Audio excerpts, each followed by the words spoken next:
Hello mga ka-rolls! Another day, another cake. Kumusta na kayo? For today's video, gagawa tayo ng napakagandang cake.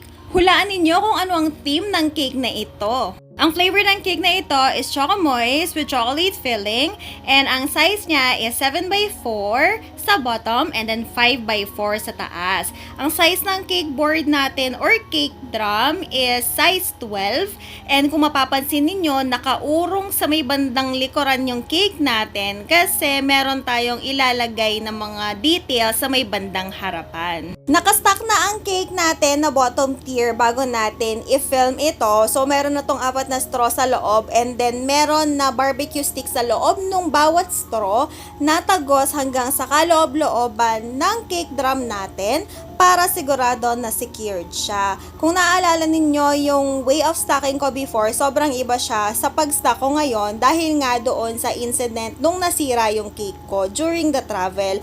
And ayaw na natin yun maulit, kaya ngayon mini-make sure ko na talaga na kahit anong slide or kahit anong layo pa ng biyahe natin, hindi magi-slide ang cake natin dahil tagos hanggang ilalim ng cake drum ang ating dowels. Paano ko nga pala na-achieve itong ganitong pagka-pink? Bali, konting red lang yan na peotraco na hinaluan ng konting violet para mabawasan ang pagka-vibrant niya and parang maging nudish ang color ng pink natin. Ganyan kasi yung sinend sa atin na inspiration. At ito na nga, naglalagay na tayo ng gold na ribbon sa cake natin. Dito banda sa may gitna, meron din tayong ilalagay sa bandang baba. And kung napansin ninyo, yung cake drum natin, nabalutan na siya ng ribbon. Kasi medyo mahirap magkabit ng ribbon dyan kapag ka may cake na. Dahil sa cake drum, dinidikit yan using glue stick. At nakita nyo nga na natamaan ko ng konti yung cake natin. So naglagay na lang ako ulit ng bagong icing. Tapos i-scrape natin ng dahan-dahan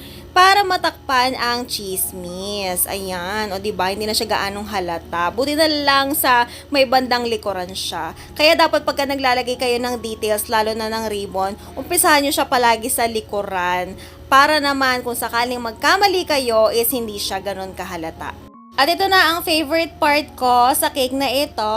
Bale, ang design niya is parang flower fault line or spring flower fault line kung hindi ako nagkakamali. Pero kung mali ako, please paki-correct naman ako sa ating comment section para naman matuto tayo. Ayan, yung unang kulay natin is may pagka-peach siya, and then itong second natin is may pagka-reddish na siya. So yung peach natin, pinaghalo lang yan na konting red na peotraco and then konting yellow. And then itong next naman natin na parang reddish na is medyo maraming peotraco na red yan, tapos hinaluan lang siya ng color brown.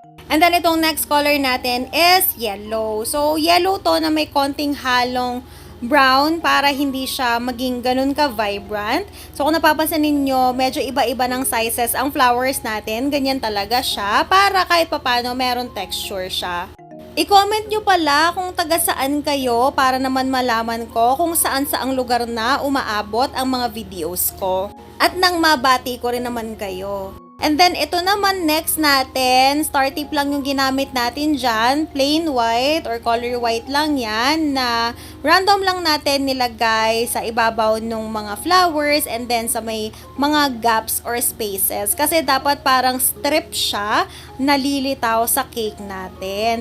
Yung palang tip na ginamit ko dito sa mga flowers, iisang tip lang yon, 1M lang. So, meron lang akong separate na piping bag na nandoon nakapaloob yung ating 1M na piping tip, tapos nakalagay sa kanya-kanyang piping bag yung mga per color, itong tatlong colors na to, yellow, peach, tsaka reddish.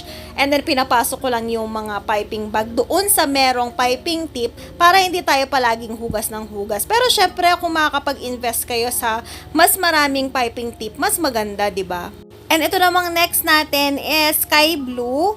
So, bale, ano lang to, peotraco na color blue lang na super duper konti para ma-achieve natin yung ganito ka-light. So, merong point lang na stroke and meron na paroset na stroke para iba-iba naman siya. Dahil dun sa inspiration natin is meron ding mga maliliit na bulaklak na nakalagay sa design natin. So, ginaya lang natin siya. Nung sinend sa akin tong inspiration na to, natuwa talaga ako kasi aside sa first time ko itong gagawin, napakamakulay niya kasi pero at the same time, hindi siya masakit sa mata. At ito na nga nakakatawang part dito, naglagay ako ng dalawang color pink na bilog sa taas.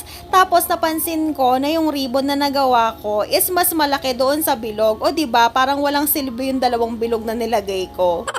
In denial pa ako ng mga time na yan, kaya in-adjust ko pa siya. Talaga nagtagal ako, siguro mga 30 minutes, tinitingnan-tingnan ko kung okay na ba to, ganyan. Kaso hindi talaga ako natuwa, kaya tinanggal ko na muna siya. And gumawa ako ng panibago. So, noong mga time na to, nilalagay ko na muna yung ibang details habang pinapatigas ko muna yung ginawa ko na dalawang bilog na mas malaki.